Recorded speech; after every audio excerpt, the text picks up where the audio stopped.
एक पक्षी था जो रेगिस्तान में रहता था, बहुत बीमार। कोई पंख नहीं, खाने पीने के लिए कुछ नहीं, रहने के लिए कोई आश्रय नहीं था। एक दिन एक कबूतर उधर से गुजर रहा था। उस बीमार और दुखी पक्षी ने कबूतर को रोका और पूछा, तुम कहाँ जा रहे हो? उसने उत्तर दिया, मैं स्वर्ग जा रहा हूं। बीमार पक्षी ने कहा, कृपया मेरे लिए पता करें, मेरी पीड़ा कब तक समाप्त हो जाएगी? कबूतर ने कहा, निश्चित ही मैं पता करूंगा। कबूतर ने इतना कहकर बीमार पक्षी से विदा ली। कबूतर स्वर्ग पहुंचा और प्रवेश द्वार पर देवदूत को बीमार पक्षी का संदेश दिया। देवदूत ने कहा, पक्षी के जीवन में अगले 7 वर्ष तक इसी तरह कष्ट लिखा हुआ है। उसे ऐसे ही 7 वर्ष तक कष्ट भोगना पड़ेगा। तब तक उसके जीवन में कोई खुशी नहीं है।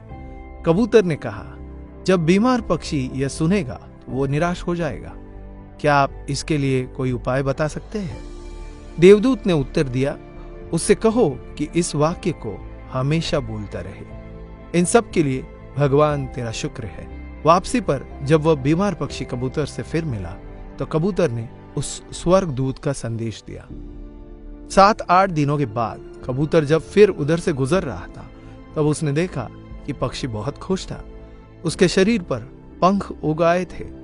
उस रेगिस्तानी इलाके में एक छोटा सा पौधा लगा हुआ था। वहां पानी का एक छोटा सा तालाब भी बना हुआ था। चिड़िया खुश होकर चहचहा रही थी। कबूतर चकित था। देवदूत ने कहा था कि अगले 7 वर्षों तक पक्षी के लिए कोई खुशी नहीं होगी। इस सवाल को ध्यान में रखते हुए कबूतर स्वर्ग के द्वार पर देवदूत से मिलने पहुंच गया।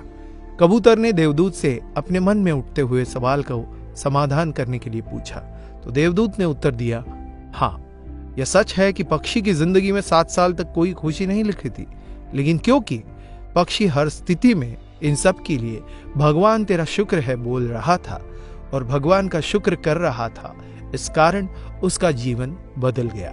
जब पक्षी गर्म रेत पर गिर गया तो उसने कहा, इन सब के लिए भगवान तेरा लाख लाख शुक्र है।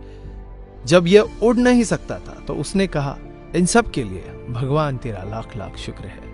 तब उसे प्यास लगी और आसपास पानी नहीं था तो उसने कहा, इन सब के लिए भगवान तेरा शुक्र है। जो भी स्थिति हो, पक्षी दोहराता रहा, इन सब के लिए भगवान तेरा शुक्र है। और इसलिए 7 साल 7 दिनों में समाप्त हो गए। जब मैंने यह कहानी सुनी तो मैंने अपने जीवन को महसूस करने, सोचने, स्वीकार करने और देखने के तरीके में एक जबरदस्त बदलाव महसूस किया।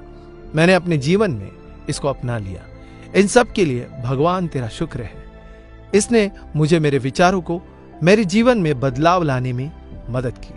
उदाहरण के लिए, अगर मेरा सिर दर्द कर रहा था तो मुझे लगता है कि मेरा बाकी शरीर पूरी तरह से ठीक और स्वस्थ है और मैं कहता हूं, इन सब के लिए भगवान तेरा शुक्र है। और मुझे लगता है कि सिर दर्द मुझे बिल्कुल परेशान नहीं करता। इस भगवान के शुक्राने का मेरे जीवन पर वास्तव में गहरा प्रभाव पड़ा। मुझे लगने लगा कि मैं कितना धन्य हूं, मैं कितना खुश हूं, जीवन कितना अच्छा है। इस संदेश को साझा करने का उद्देश्य हम सभी को इस बारे में अवगत कराना है कि कितना शक्तिशाली है यह, हमारे जीवन को नया रूप दे सकता है। इसलिए आभारी रहे हर चीज के लिए उस परमपिता परमात्मा के और अपने दृष्टिकोण में बदलाव देखे। दोस्तों, ये वीडियो अगर आपको अच्छा लगा हो तो इसे लाइक करें, शेयर करें तथा आपकी इस वीडियो को लेकर क्या राय है हमें कमेंट करके बताइए। और ऐसे बेहतरीन वीडियोस को देखने के लिए फॉलो करें हमारे पेज को। धन्यवाद।